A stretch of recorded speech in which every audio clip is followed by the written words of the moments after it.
ఇక్కడ కేవలము ఒక కాళేశ్వరం ప్రాజెక్టు కట్టి ఒక 4 ఏళ్లలో అలా ప్రభుత్వం కట్టేసి ఆ 4 సంవత్సరాల తర్వాతనే అలా గవర్నమెంట్లోనే 9.5 సంవత్సరాలు పాలిస్తే 4 ఏళ్ళు కూడా ఉండలేకపోయింది, ఆ ప్రాజెక్టు కూలిపోయింది. అదంతా కమిషన్ల ప్రాజెక్టే కదా అని చెప్పేసి వాళ్ళు అంటున్నారు. అరుణ్, వాళ్ళు చెప్పిన దాని ప్రకారమే వాళ్ళు కట్టి 2014 వరకు వాళ్ళ హయామం వరకు 2014 కాంగ్రెస్ పార్టీ ఉంది కదా ఆనాటికి 1,31,00,000 ఎకరాలు సాగులో ఉంది. రైట్. ఏది 2014 మన తెలంగాణ రాష్ట్రం ఏర్పడిన నాటికి. కానీ 2025-26 ఈ సంవత్సరం దాకా వాళ్ళు ఇచ్చిన లెక్కల ప్రకారము 2,21,00,000 ఎకరాలు సాగులోకి వచ్చిందని చెప్పేసి సెంట్రల్ గవర్నమెంట్ ఇచ్చిన నివేదిక. వాళ్ళు ఆ రోజు ప్రాజెక్టులు కట్టినవి కావచ్చు, లేకపోతే చెరువులు కావచ్చు, ఏదైనా కావచ్చు, వాళ్ళు దాదాపు 30 నుంచి 40 సంవత్సరాలు పరిపాలించిన కాంగ్రెస్ కేవలం 9.5 సంవత్సరాలు పరిపాలించిన బీఆర్ఎస్. వాళ్ళ దాంట్లో 1,31,00,000 ఉంటే మేము వచ్చి దాదాపు 2,21,00,000 పెంచింది మేము 10 సంవత్సరాలలో.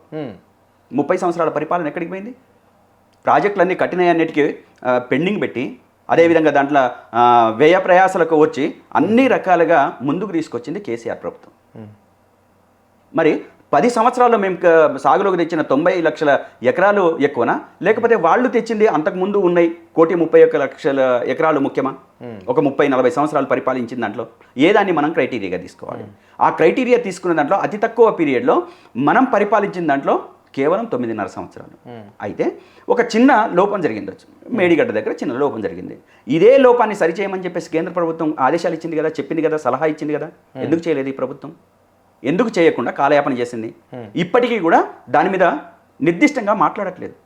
దాన్ని సరి చేస్తామని చెప్పేసి. అవును, ఇంత పెద్ద ప్రాజెక్ట్ దగ్గర చిన్న చిన్న సమస్యలు వస్తాయి. మరి మిడ్ మ్యానేర్ అయితే వాళ్ళ హయాంలో కట్టిన రాజగోపాల్ రెడ్డి కట్టింది మిడ్ మ్యానేర్ కొట్టకపోయింది కదా, మొత్తం కొట్టుకుపోయింది ప్రాజెక్టు.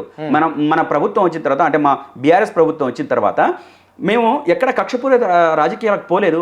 మళ్ళీ మిడ్ మ్యానేర్ మళ్ళీ నిర్మించి దాన్ని ప్రజలకు అందుబాటులో తీసుకున్నాం. కక్షపూరితంగా రాజకీయ కోణంతోనే కుట్రతో మేము ఆలోచించి ఉంటే వాళ్ళ మీద కేసులు పెట్టి, కేసులు బనాయించి, లోపలేసి రకరకాల సిట్లు విచారణ చేసి ఇబ్బందులు పెట్టేవాళ్ళం.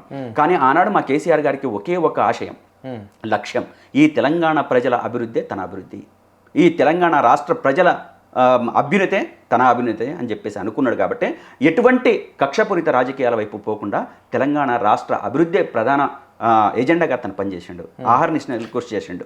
వీళ్ళు కాంగ్రెస్ నాయకులు అంటున్న మాటలు, కాళేశ్వరం ప్రాజెక్టు నిర్మించకపోతే అక్కడున్న రైతులు ఇప్పటి వరకు బతకలేరా? బతికారు కదా. ఒక ఎకరానికి నీళ్ళు లేని ప్రాజెక్టును పట్టుకొని కేవలం కమిషన్ల గురించి నిర్మించిన ప్రాజెక్టును పట్టుకొని ఇంత పెద్ద రాదాంతం చేయవలసిన అవసరం ఏమొస్తుంది? కొంతమంది బీఆర్ఎస్ నాయకుల జేబులలో ఉన్నాయి, మీలాంటి, అందులో మీరు కూడా ఉండి ఉంటారు, మీలాంటి నాయకుల జేబులలో నింపుకున్నారు వీటిని. అవన్నింటిని తీసుకొని చెప్పేసి ఈరోజు 6 గ్యారెంటీలు అమలు చేయడానికి మేము సిద్ధంగా ఉన్నాం, కొన్ని చేస్తున్నాం అని చెప్పేసి కూడా ముఖ్యమంత్రి ఖండిగా చెప్పడం జరిగింది. అరుణ్, ముఖ్యమంత్రి గారు మాట్లాడే మాటలకు, కాంగ్రెస్ పార్టీ మాట్లాడే మాటలకు, లేదా కాంగ్రెస్ పార్టీలో ఉన్న ఇతర నాయకులు మాట్లాడే మాటలకు ఎక్కడన్నా ఏ విషయంలోనైనా పొంతన ఉందా మీరు చూడండి. అంటే కాళేశ్వరం కట్టకపోతే అక్కడ బతికేవాళ్ళు కాదా, లేదా వ్యవసాయం చేసేవాళ్ళు కాదా అని చెప్పేసి వాళ్ళు మాట్లాడుతున్నారని చెప్పేసి అంటున్నారు కదా. ఇదే స్వయంగా వ్యవసాయ శాఖ మంత్రిగా ఉన్న ఉత్తమ్ కుమార్ రెడ్డి, ఇరిగేషన్ శాఖ మంత్రిగా ఉన్న ఉత్తమ్ కుమార్ రెడ్డి నిండు అసెంబ్లీలో మొదటి సమావేశంలో కాళేశ్వరం కింద 20 లక్షల ఎకరాల సాగులోకి వచ్చిందని చెప్పేసి అధికార నివేదికలో చెప్పిండు. వాళ్ళ అంటే ఎంత అభివృద్ధి జరిగింది ఏంటి అని చెప్పేసి దాంట్లో చెప్పిండు. అదే మళ్ళీ జనరల్గా సభలో మాట్లాడుతున్న సందర్భంలో 1 ఎకరాకు కూడా నీళ్ళు అందించలేదని చెప్పేసి మాట్లాడిండు. మాటలకు వాళ్ళ నివేదికలకు తేడా ఉందా లేదా?